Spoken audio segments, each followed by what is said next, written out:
Bonjour, heureux de vous retrouver encore aujourd'hui pour ce nouveau café à la fois. Que le Seigneur vous bénisse. J'aimerais saluer les internautes qui nous suivent de plus loin que l'Alsace, même si en majorité certainement vous nous suivez de l'Alsace même, ou à côté, la Lorraine et tout cela. Mais je sais qu'il y a aussi des personnes qui nous suivent de bien plus loin en France et même dans d'autres continents. Alors que le Seigneur vous bénisse particulièrement, c'est une grâce, n'est-ce pas, de voir que la parole de Dieu et l'Esprit de Dieu est avec chacun d'entre nous, là où nous nous trouvons. Le Seigneur n'est pas limité, pas du tout, ni par l'espace, ni par le temps. Il est avec chacun de nous et sa parole nous veut conduire nos pas, nos journées, peu importe où nous nous trouvons, dans quel contexte, dans quelle situation nous sommes, elle est la même, avec la même puissance pour tout changer. Alors que Dieu vous bénisse.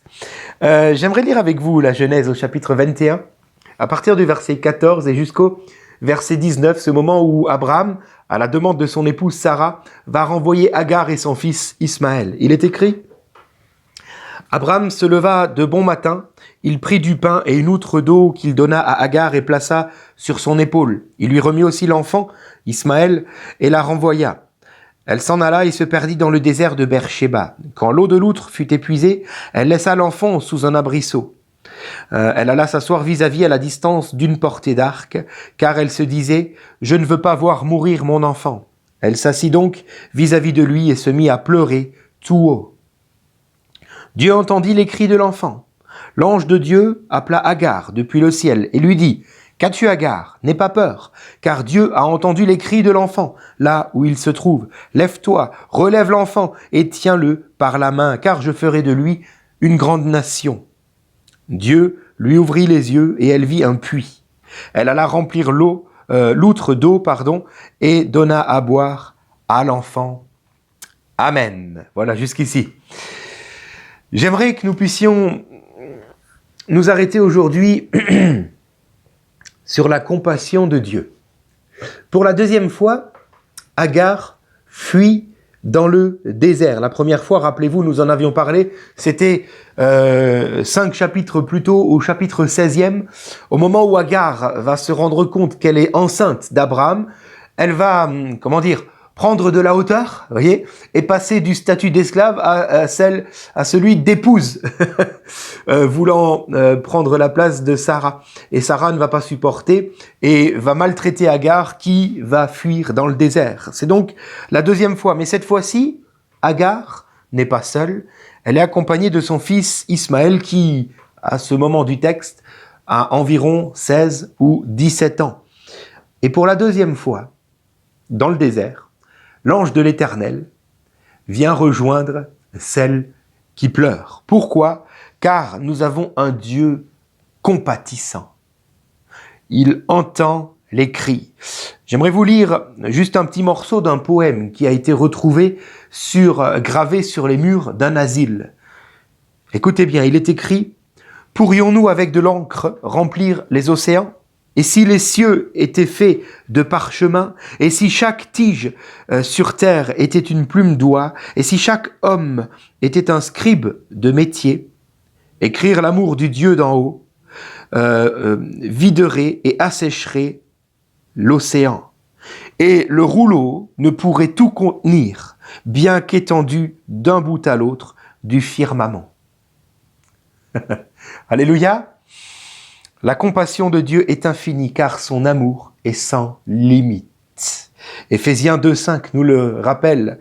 Il est écrit « Mais Dieu est riche en compassion à cause du grand amour dont il nous a aimés. » Alors, premièrement, j'aimerais souligner aujourd'hui que Dieu est rempli d'amour et de compassion. Il est à l'écoute. Il entend les pleurs, il entend les larmes. Pour lui, les larmes font un bruit. Et son cœur bat. Et ému de compassion, il veut venir à notre secours. Peut-être est-ce le cas de quelqu'un qui écoute aujourd'hui. Tu es en pleine souffrance, tu n'en peux plus. J'aimerais te dire de la part de Dieu, le Seigneur entend tes pleurs. Et même si ce n'est pas la première fois que tu te retrouves dans cette situation-ci, précisément, un peu comme Agar, qui se retrouve pour la deuxième fois au même endroit, un peu ailleurs, mais aussi dans le désert. Le Seigneur vient encore et encore rempli de compassion pour ta situation, pour ton cœur.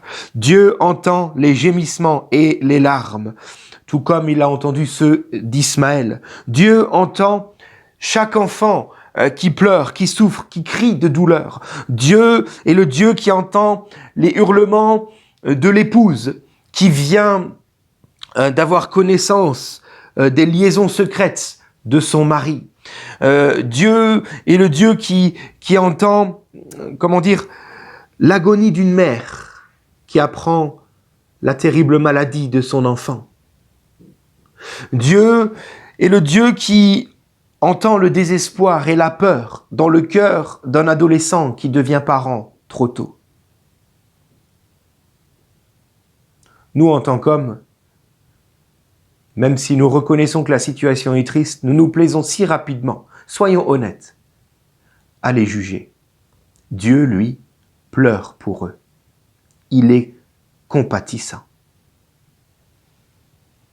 Aujourd'hui, rappelons-nous, quel Dieu nous suivons, quel Dieu nous servons, un Dieu ému de compassion. Il est écrit en parlant au roi Ézéchias, mais cette parole est pour nous aussi aujourd'hui, car la parole de Dieu est intemporelle et elle nous concerne tous. Il est écrit, « J'ai entendu ta prière, j'ai vu tes larmes, voici, je te guérirai. » Cette parole est pour toi, 2 Rois 20, verset 5. Il est écrit aussi ailleurs, « Ainsi parle l'Éternel, retiens tes pleurs, retiens tes larmes de tes yeux, car il y aura un salaire pour tes œuvres, dit l'Éternel. » Jérémie 31, verset 16e. Et Psaume 34, verset 18 nous dit, « L'Éternel est près de ceux qui ont le cœur brisé et il sauve ceux qui ont l'esprit abattu. » Voilà le Dieu que je sers. Voilà le Dieu vers qui tu te tournes et vers qui tes larmes montent, faisant un cri jusqu'à ses oreilles. Alors oui, nous avons un Dieu compatissant. Mais j'aimerais dans un deuxième temps maintenant, nous rappeler que Ismaël est le père du peuple arabe. Et Dieu veut que nous ayons compassion du peuple arabe et donc des musulmans. Ils sont tous fils d'Abraham. Nous pouvons le relire au verset 13e de Genèse 21, quand l'Éternel parle à Abraham en parlant d'Ismaël, il dit « Je ferai aussi une nation du fils de l'esclave, car il est ta descendance. » Ismaël est aussi fils d'Abraham, tout comme les Juifs sont fils d'Abraham. Dieu n'a pas détruit Ismaël comme il avait détruit avant Sodome et Gomorrhe, mais Dieu sauve Ismaël, car Dieu a compassion du peuple arabe. Dieu a compassion des musulmans. Dieu dit à Agar, je ferai de lui une grande nation. Dieu veut avoir un peuple arabe et musulman qui lui appartiennent, qui le connaissent et qui l'acceptent. Dieu veut que nous allions, animés de sa compassion dans nos cœurs. Il veut que nous allions vers les Arabes, il veut que nous allions vers les musulmans dans l'amour, afin de les réconforter à l'image d'Ismaël qui pleure dans le désert. Oui, les Arabes et le peuple musulman est un peuple qui n'a pas confiance. Le père de ce peuple-là s'est senti rejeté. Ismaël s'est senti rejeté de la maison d'Abraham. Et le peuple musulman se sent comme rejeté de ce monde. Il n'arrive pas à trouver sa place, à se faire une place. Et donc il veut, pour se faire, malheureusement, comme s'imposer. Imposer qui il est, imposer son identité, imposer ses valeurs. Et dans ces tourments, l'ennemi n'aura pas perdu de temps, bien entendu, vous le savez bien. L'ennemi aura profité de ses pleurs, de son rejet, de ce sentiment d'injustice qu'Ismaël a ressenti. L'ennemi en a profité pour venir immiscer des mensonges dans son esprit, dans son cœur, afin de l'amener à l'idolâtrie. Oh, Ce ne sont pas des gros mensonges, c'est toujours imprégné d'une partie de la vérité, vous comprenez? C'est comme cela que la pilule passe mieux. Et de fait, aujourd'hui, le peuple arabe, le peuple musulman, est un peuple qui se sent comme rejeté et qui pourtant a ses propres valeurs, mais qui ne sait faire autrement que de devoir imposer ces valeurs-là aux autres, afin de se sentir enfin accepté. Alors quelle est la part du peuple de Dieu? Car si d'un côté Dieu a compassion des Arabes, des musulmans, il veut aussi que ses enfants, les vrais chrétiens que nous sommes, ayons aussi compassion d'eux. Alors, quelle est notre part? Notre part est d'aller vers les descendants d'Ismaël pour leur montrer la compassion divine. Nous sommes appelés à leur montrer la sollicitude qui émane du cœur même de Dieu. Il n'y a pas d'autre manière d'agir, car nous sommes aujourd'hui au temps de la grâce. Le temps d'aujourd'hui est le temps de l'amour, manifesté en qui? En Jésus-Christ. Et donc nous sommes en tant que chrétiens appelés à montrer cet amour.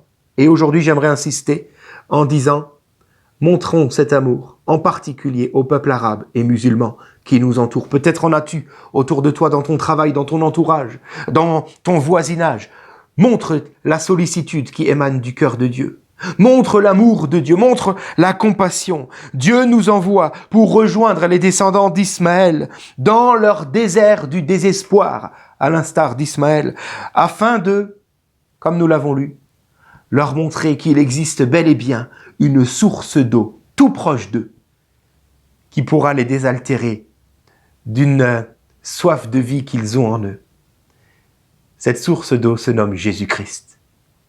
Puissions-nous aujourd'hui entendre l'appel de Dieu et laisser le Seigneur conduire nos pas, ouvrir nos bouches. Prions ensemble. Seigneur, merci de ce que tu nous rappelles aujourd'hui, que tu es compatissant. Je prie avant tout pour celles et ceux qui écoutent et qui passent par des temps difficiles, qui sont en pleurs et qui n'en peuvent plus, qui peut-être même se disent, mais Seigneur, où es-tu? Seigneur, que ton esprit aujourd'hui les entoure de tes bras d'amour et leur montre que tu n'es pas loin, que tu es là, que tu pleures avec eux, mais que tu as aussi une solution pour leur vie, et que cette solution ne saurait tarder, car ta compassion fait vibrer ton cœur pour leur cause.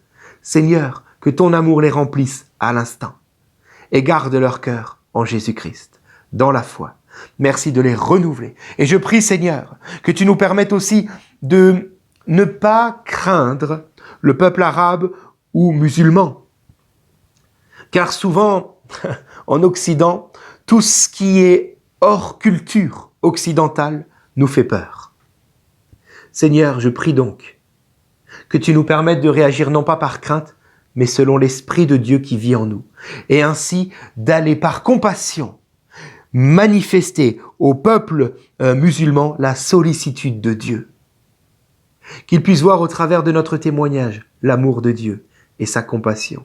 Remplis nos bouches, donne-nous ton assurance, et touche leur cœur, nous te les confions à ton bon soin, et prions que tu nous envoies vers eux. Merci Seigneur. Amen. Voilà, que Dieu vous bénisse, et je vous dis encore à demain. Je suis vivant, dis-le.